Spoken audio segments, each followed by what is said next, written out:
Castro, sa Mubalo for 15 years. Mayaman na anak, itong ako. Tagay pa. Saan sa iba natin? Very airport, Marawi. Makakalala ko na. Go, bigyan. Siguro yung Franco naman, Barabasaw, dalawang anak, isang ako.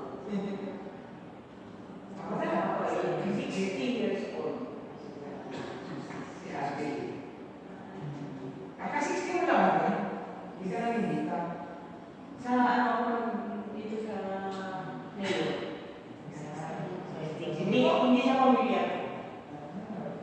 Ako po si Let. Actually, ang tuloy ang mga Emelita po. Short Let lang po. Let Catalan ng asawa natin. Ako, at natin po ay taga-Ligaw City, Alemania. Ano dyan?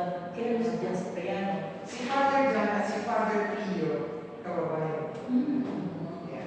Tapos ay yun, may dalawang anak. Asawa din po ng San Simo na kapitan din. Yun.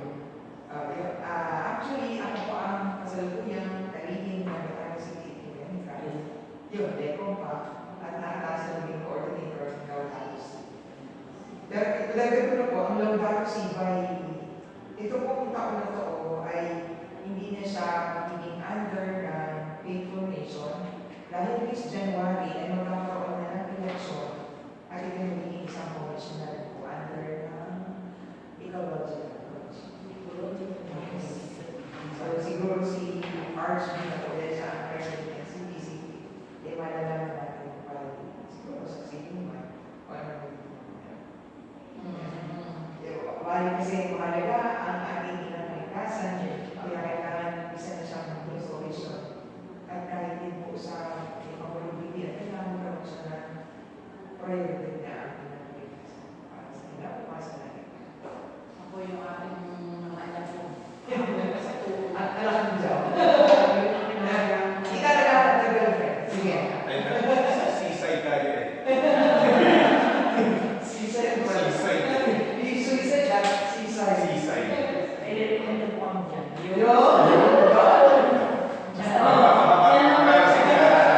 Kasama natin sa unahan.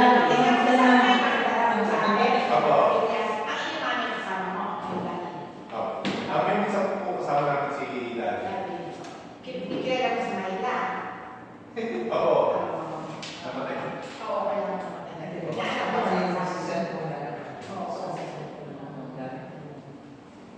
So, paano yun dyan? Wala si Tita Glory? Yan. Siya po ang aming presenter ngayon dahil last time po, ginagawa natin po pala ang session air twice a month. Second weekend and then last last Sunday morning. Lagi kong Sunday.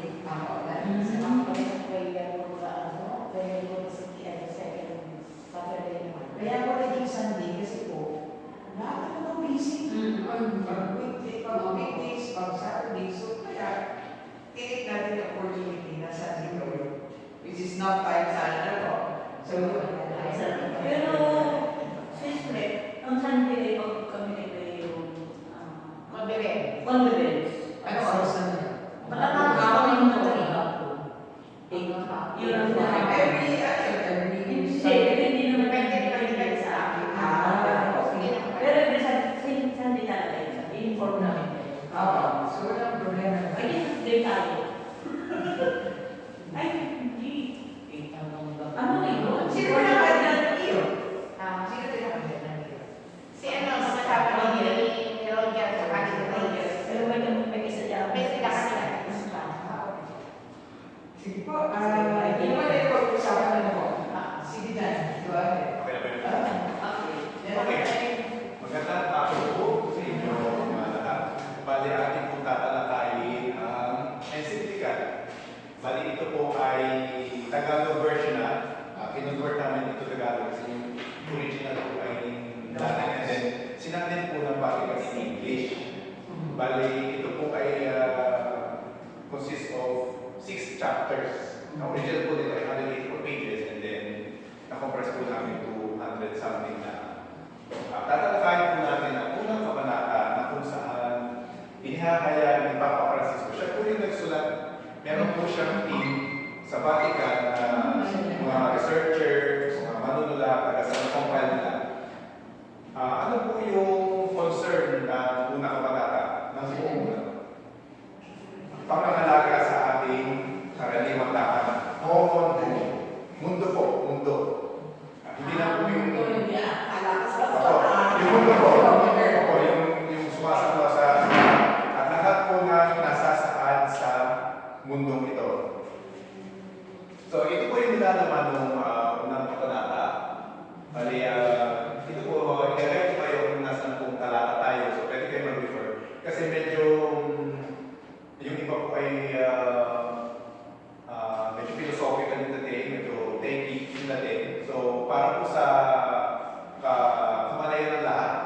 laser. Ito po yung mga, dito mo tayo sa laser. Ito po yung nilalaman ng mga nata.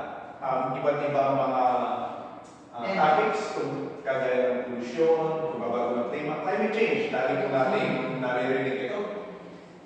Issue sa tubig. Yung mga hayop, mga biodiversity, hindi lang po hayop, kundi mga halaman. Kalidad ng buhay ng tao, pagbaba. Bukod po sa klima ay yung quality of life ng mga tao. Yung hindi pagkakapantay-pantay ng mga mayaman, ng hirap, tapos yung mga tugon, kung ito ba i-address lahat, sari-sari mga opinion. Ngayon po, mapapansin nyo, kahit traffic, mabilis ang buhay. Mabilis ang buhay. Mabilis ang trabaho, lahat po ay mabilis, pati buhay mabilis. Di po ba?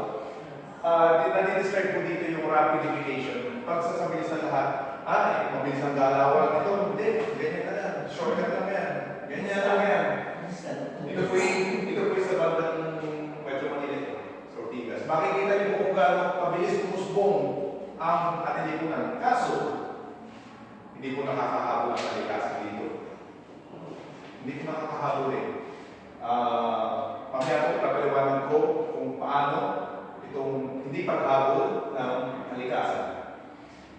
Ngayon po, tayo mas nagiging aware sa mga problema dahil sa Facebook, sa mga balita, sa radyo, sa TV. Ang maganda po dito ay tayo nagkakaroon ng kamalayan. Mas nagiging aware tayo, di ba ma'am?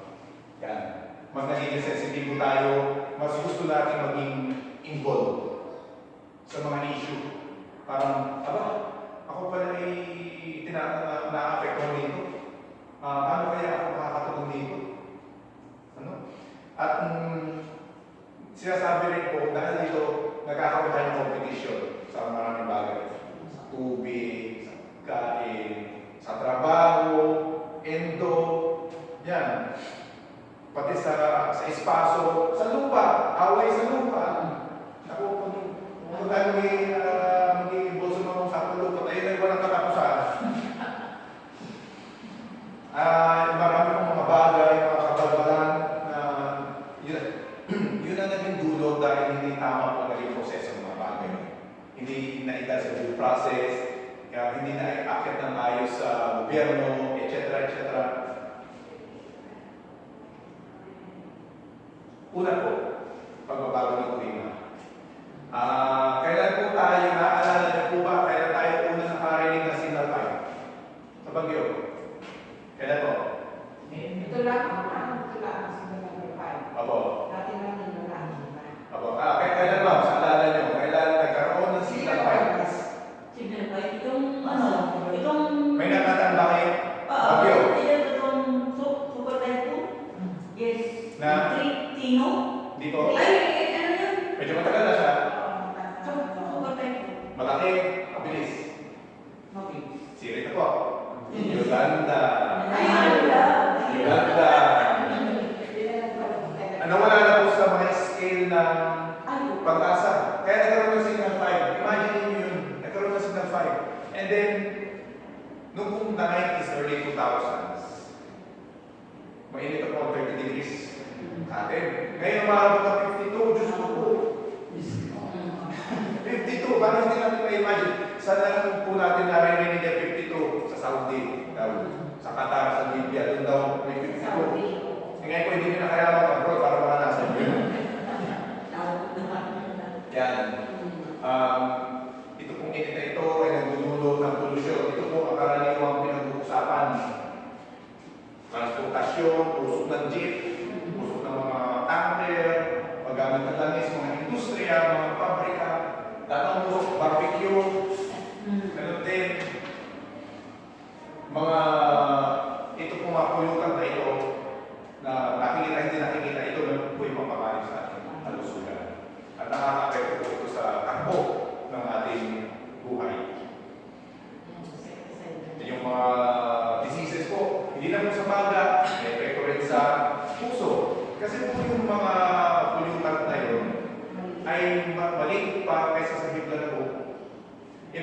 sasama sa dugo.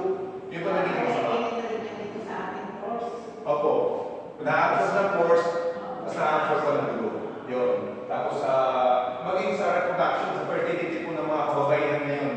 Kaya marami pong nilalagsak ang may sakit. May mga birth defect. Yun po ang epekto ng evolusyon. Iba't ibang klase po ng mga solid waste. Kung mapapansin niyo po, tatawid na tayo, kung pumunta na tayo, tayo tatawid ng katumbang. Ito po. Vice versa.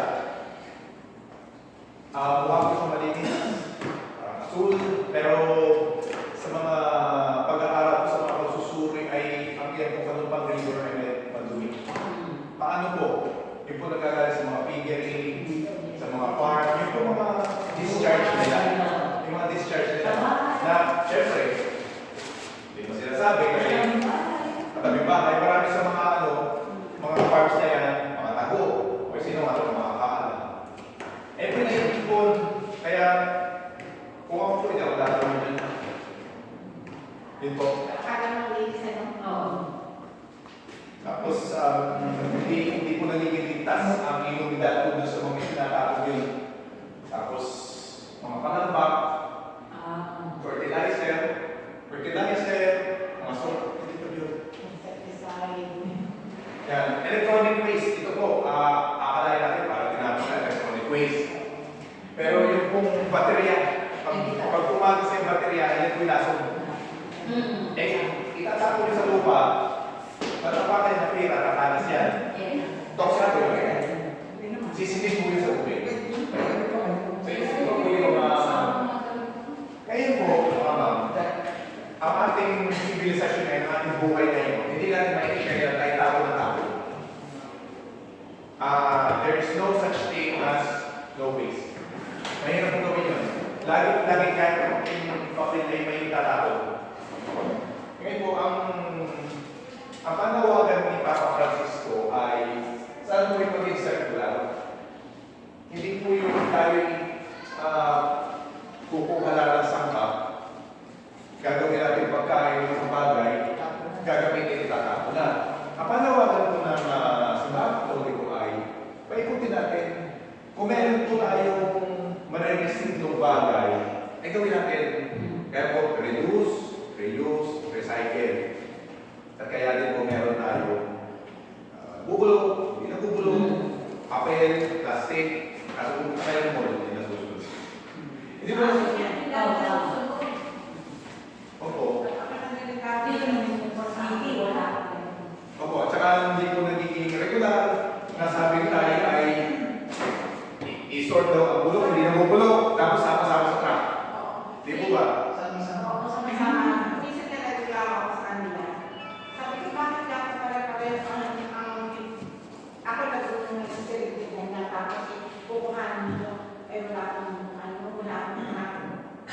Kasi daw po, may isa pong factor daw ay dahil nakupromise on Virgin Promise, yung flow daw po ng mga garbage truck ay hindi nagiging regular. In-announce ko yun, tapos bukod sa break daw yung truck. Yun po. At malaki po, ito po totoo, hindi to edit. Ito po totoong tapat ng damit sa ibang bansa. Lagi pa tayo nagtatapon, bumibili tayo ng 20-20 na tayo na t-shirt, pero majority pa rin po ay hindi nare-receive. Diretso. Sinusunod po po. Lalo naman sa kayo kasi pag nasunod kayo ng dumi, ang iba po ay polyester, plastic. Yun po ay pag sinunod nyo, yung maliit na plastic na liit na yun, masisinod yun. At tapos, sasabihin mo ng iba, na mga mayayamang bansa, Amerika, Canada, kami malinis. Kami walang basura, ayun pala yung tinatapos sa atin. Sa atin tinatapos. Tinatapos sa atin. Eh, wait, nagawa ng Bureau of Customs. No. Kaya, nandun po dun natin nakatanong ang gobyerno, meron na kayo sa pang-oversight sa mga ganyang bagay. Okay na susunod. Yun po. Accountability po yung tawag ko.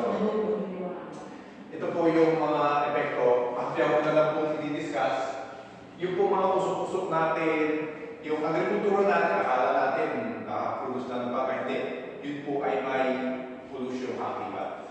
Yung pong pag-proseso ng baka, lalo na baboy, ipon na manok, yung any agricultural process po ay may pollution yun. So, ang epekto po sa atin ay sa mga Arctic at ating natutunaw ng yelo. O, tapos, ang tubig dagat, dahil po sa init, nagdala sa suka. Nagiging parang suka. Tapos, mas mababagis ang bagyo. Kasi ang gasolina po ng mga bagyo ay mainit na tubig. Mainit na hangin. Pero kung wala kayo maibigay ng ganun, wala bagyo mo. Ang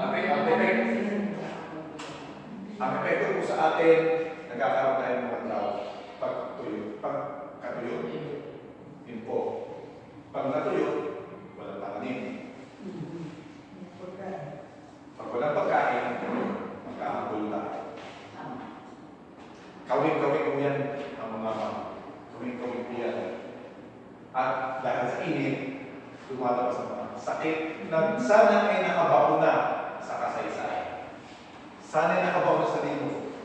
Sa Russia po, lumabas na rin yung anthrax na nanggaling sa makambing na libo-libong taon na nakalipas ay ibinakuna ng inang kalikasan, kaso ang dahil po sa pagbabago sa init ng panahon,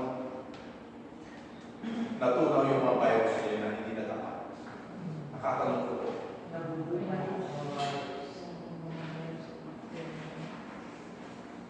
At yun lang po yung mga nakakahawa-hawa tayo, iba't ibang klase ng sakit. Tayo po yung cholera, maging mental health po natin. Sakit sa pag-iisip po na hindi na dapat.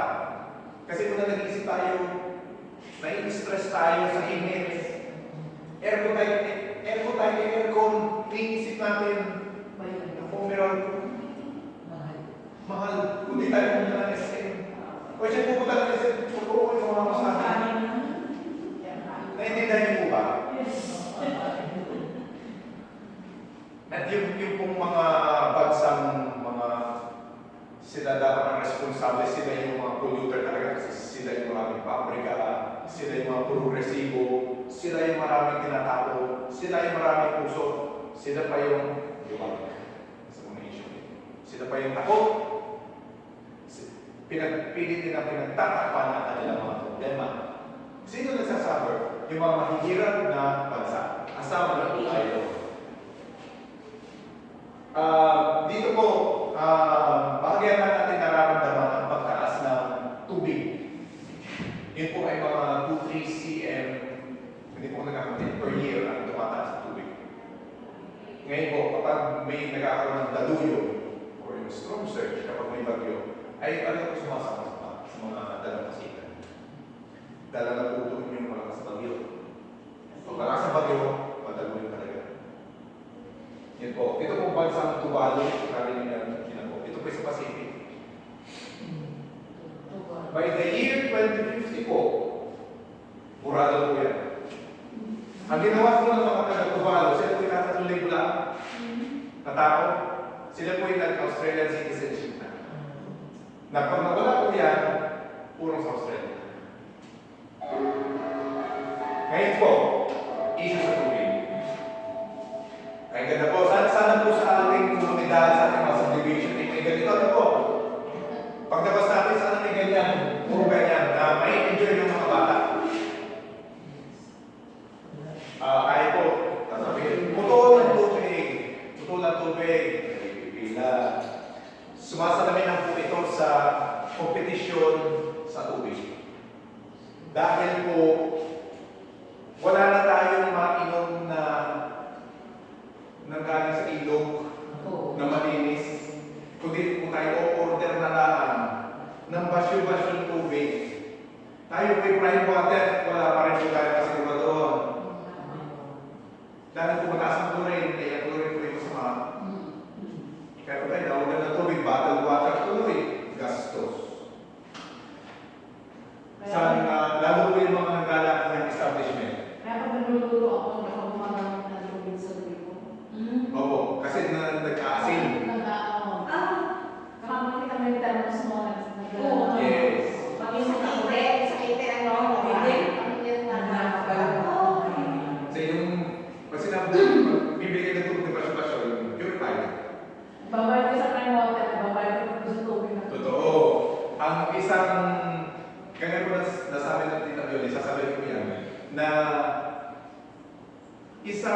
bagay na basic na mahalaga na dapat ay bahagi ng natural na buhay ng tao na iba tayo at ng halaman ay tayo po ng babae.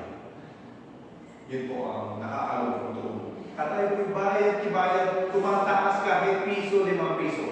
Dati walang batang na prime. Dati walang batang luwang. At dati po'y wala rin tayo ng malaki. Oo. Di po ba? Ako na kami na sabihin. Pero sa kapis, natural pa rin yung tubig na. Ay, siya, reserve ninyo. Yun po ang... Meron pa kami doon bukal. Oo. Meron ang picture ay naano na kasi nung ako ng mission ako yung bumalik doon, gawa ng mga turista. Ay, reserve. Talagang napakaganda. At alili. Pati bundok, maganda.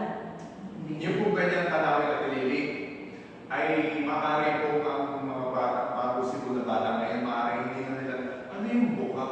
Oo. Lalo sa syudad Dito, dito ba? pero sa Ano amin, yun? appreciate pa rin yun. Swimming pool. Alam ko yung bukal. Doon. Yung Sabi baso, sa friend doon.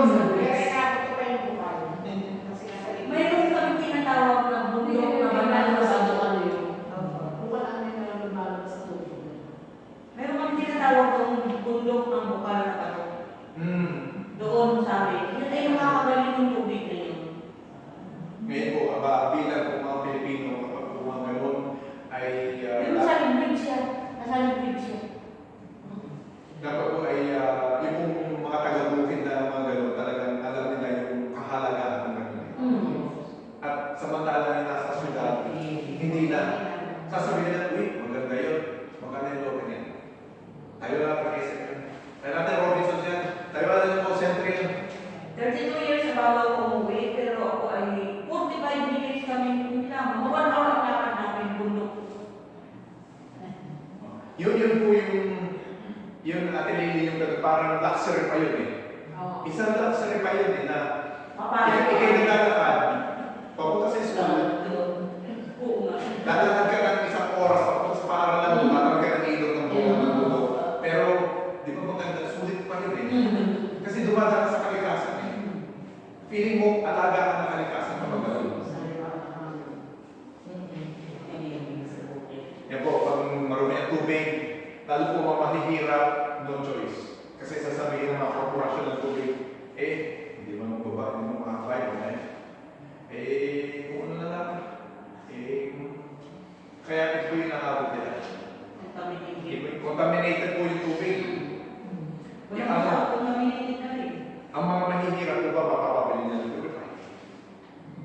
Siguro po yun. Siguro po yun. At nagre-resulta sa maagang pagkamatay ng tao. Isa lang po ito. Hindi lang sa buto, hindi lang sa heat stroke, hindi lang sa stress, mental stress. At dahil po dito, water is life. Water is life po. Ma'am, welcome. Ako nato pa. Ang tubig po ay isang karapatan. Kumari, may kumapagpangin, makiinom lang po kayo magbabasura, bigyan niyo po. Walang mawawala. Bigyan niyo ng purify kayo. Yung pinakainin ng tubig. At ang tubig po ay sagrado. At dahil po ito ay sagrado, dapat po ito inahalaga natin. May sapat na supply, malinis, at may access po ang lahat. Mahirap man o mayan. Pantay-pantay po pagdating sa tubig. 8 to 10 glasses of water a day. Hindi po lahat ay nakaka 8 to 10 glasses. Kape, juice, milk tea. Nag-milk tea po ng milk tea dito. Wala ko.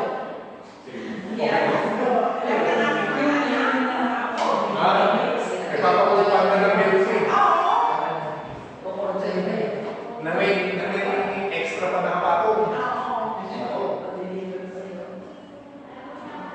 And then, yung problema po sa tubig, yung Kaliwa Dam sa Sierra Madre. Inakit kayo yung bundok, maglalagay ng dam para magkaroon ng extra supply ng tubig ng Maynila. Ay, paano naman yung mga tubo? Wala nang tahanan. Wala nang taniman. Hindi po. Kaya mahalaga po yung ma-educate lahat ng tao. Bukod sa ma-educate na kahalagahan ng tubig, kahalagahan ng nakalikasan na nagdidikta na maging malinis yung tubig. Edukasyon at bukas na turuan, ibigay mo na yung tubig. Ibigay mo yung tubig. Buti na nakalaman ko ano yung aming hinihingal. Air, hindi baka dumating ang panahon na yan natin ang kontador. Ano po ito, ma'am? Ano ito? Igel? Ano po kasi igel? Pilipin. Saan po ito makikita? Sa Palawan? Pwede? Pwede? Saan po yung isa? Hindi po. Hindi. Saan po? Sige pa. Saan po makikita yung Pilipin igel? Sa... Ano ba yun? Ako sa mga ayun sa akin. Hindi, bundok din. Ang dami ko ng pag. Sige, ito po. Sige po, wale. 1,000. Sa 1,000 po. Ngayon po, hindi sabihin ko. Ang ibig sabihin ko, Wala ko na ito po yung simbolo natin. Kaya wala sa Pilipinas. Simbolo natin, pero nangangani. Nangangani po. Nilagay po yung sa pera natin bilang reminder sa atin na ito yung nangangani. Ito yung simbolo natin ng ating kagitingan, pagiging resilient natin, pagiging isang Pilipino natin. Ito po ang isa sa tinalahin ni Pope Francis, yung pagkawala ng mga hayop. Yan po, marami po sa mga hayop, kahit yung mga bukod, hindi natin alam ng tao doon. After ng, pagkatapos po ng ilang dekada, wala na yun, extinct. Dahil din po sa climate change. Pero paano po kung nasa mama nyo na? Hindi, lalaki ko lang naman. Yun. Pwede rin ibalik sa labas.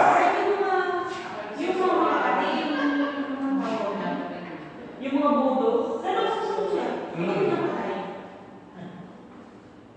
Bago pag... Kasi magiging pa rin yun. Opo, yung mga caterpillar.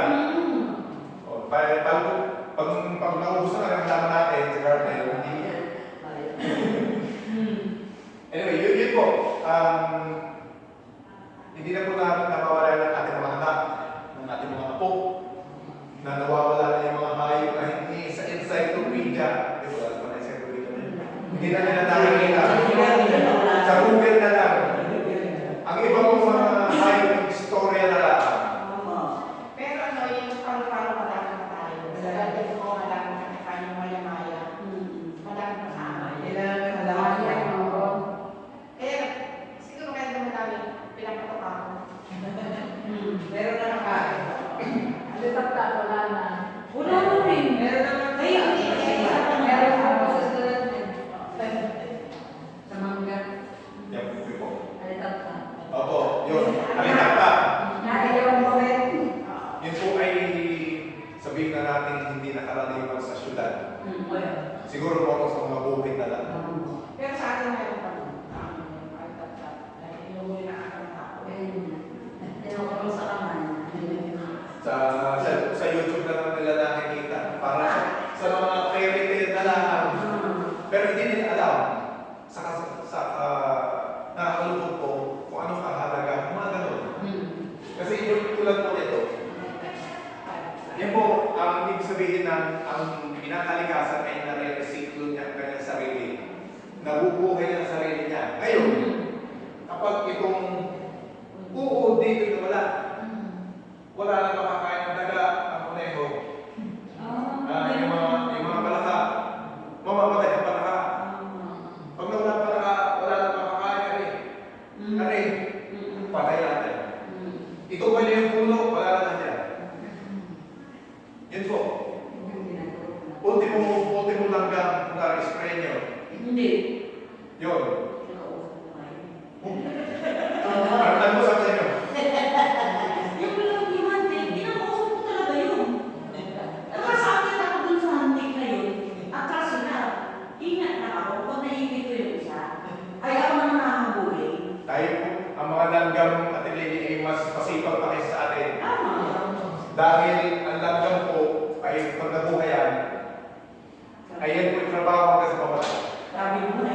Hindi natulog yan, hindi natulog yan. Ito po ay yung mga nag-aaral po sa kalikasan.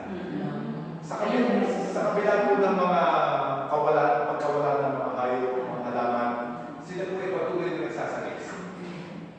Para kanino? Sa atin. Iniaalay po nila ang kanilang buhay sa ganyang pag-aaral lamang. Para po mas maintindihan ng mundo. Ano ang nangyayari? Ano yung mga dynamics, yung mga relasyon sa bawat isa? Ipinapaliwanag po nila sa atin. Hindi po, pupunta sila sa gubat. Kahit kung mahirap. Hindi po, may mga lista sila. Tinitingnan nila kung abay na ba yun sa gubat. Kung hindi, sulat natin. Parang, hindi ito maganda. Hindi ito maganda. Yung mga pag-sala yung mga indap. Ito po sa China. Ito po sa China. Ang nangyari po dito, yung po mga templo nila, na libo-libong taon na, tanda. Yung mga marami mga bayan doon, wala na po. Lubog na po. Ito po yung Yangtze River, Yangtze. Yung pong main na ilog sa China. Inindap yun nila. Yan po. Na dyan po natin lahat. Pasahero, mga ferry, pangingisda. Bagang sinabi na madumi ito. Pero still, tubig yan, pinag-uusapan. Nabawasan yung mga irigasyon sa baba. O nga po, may kumerte sila. Pero yung epekto sa mga komunidad. Dahil po sa aktibidad ng tao ay hindi na po alam ng mga hayop kung saan sila titira. Yung dating bakanteng lote na may puno,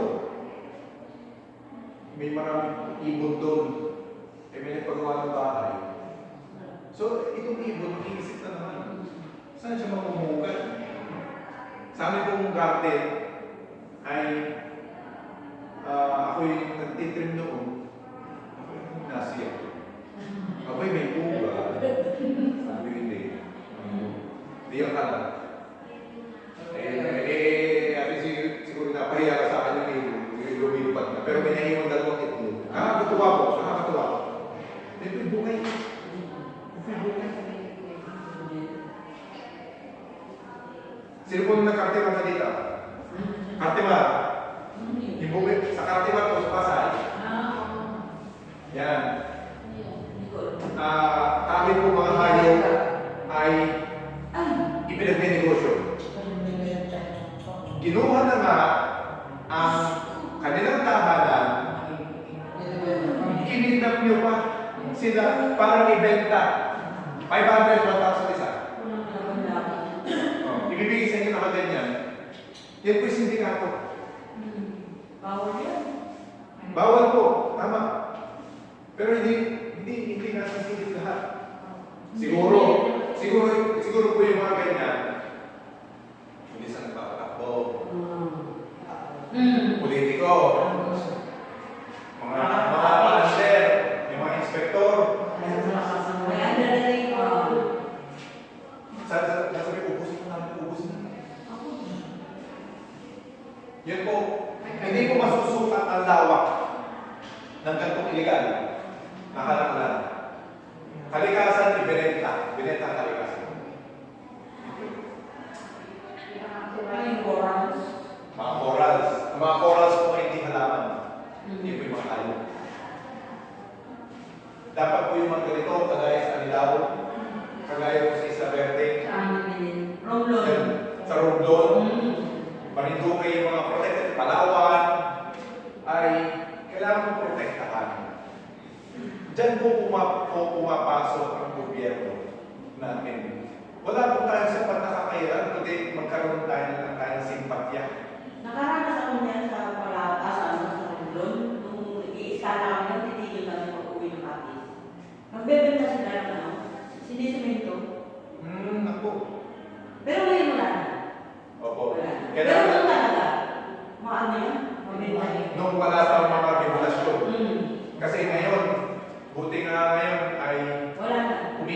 Coast Guard. Mm. Hindi, ang Coast Guard hindi na lang nagbabantay ng mga pirata o ng China. Kundi binabantayan namin po nila yung mga ganyan, mga illegal. At sila po ay may karapatan, may kapangyarihan mag-prosecute ng mga ganyan. Makikita po dito yung naging kabawasan sa mga gubat pagdating ng mga dekada. May siguro kasi nakiyata po ito ng iba eh. Ito may puno. Kaya naging babi na lang, hindi na nila maputo. Hindi na nila maputo, hindi hanggang din eh. Yan po. Masiraan. Hindi po lahat ay napakabalita. Kung I'm sure lahat po tayo ay nakadala ng SLEX. Dati po, South Super Highway. Hindi ka pwede puro puno. Dadaanan natin. Abay, mga nagsasaka. Nagsasaka. Tapos puro puno. Ngayon po, puro puno ng poste ng kuryente. Subdivision, yung Eton City, Villar City, nawala na tayo. Kaunti mo lang baka. Kagaya ko sa Laguna, na puro gubanan. Dati gugunan naman yung South Super Highway noon. Ngayon wala na, ay ang binabakay ng Piña, Santa Rosa, San Pedro, Masita. Sila po yung nasasama. At dahil po sa pag-init ng panahon, yung mga yelo, ito po ang nangyayari.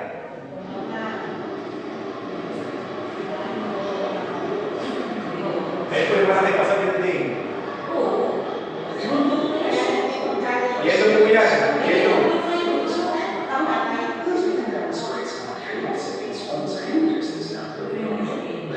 Yan po. Yan po pagkatunaw sa asal tubig. Sa buong mundo.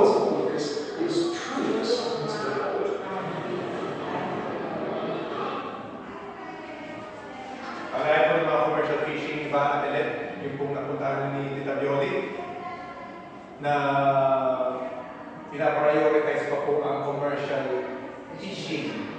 Kahit dito po sa mga bandang Malayan, Lemery, mas pinapaguran pa po kaysa sa mga maliliit na mga isda na kahit isang banyera ayos na, may banyera ayos na. Commercial fishing, ano po ibig sabihin? Ito yung po mga nanging isda para sa mga mega sardines, century tuna, buto-buto pusing, alimango.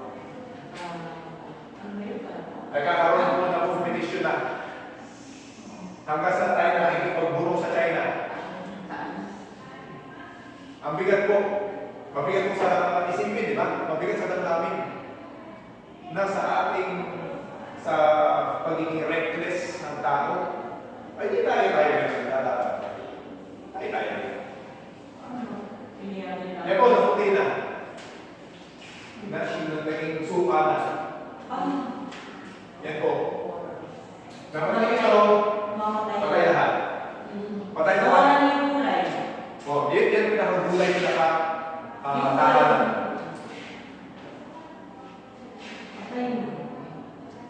Dapat naman po tayo sa kalidad ng buhay ng tao at pagbaba ng lipunan. Ito po ay kung mabigat yung climate change, kung mabigat ang pagkasira ng lipunan, ay mas mabigat po ito. Mas mabigat po ito. Ito po ay sa, kung may nakapag-arte na dito, sa kanila kahit sila ay bata pa, kung nakaranas na kayo ng siksikan, ito po sa India.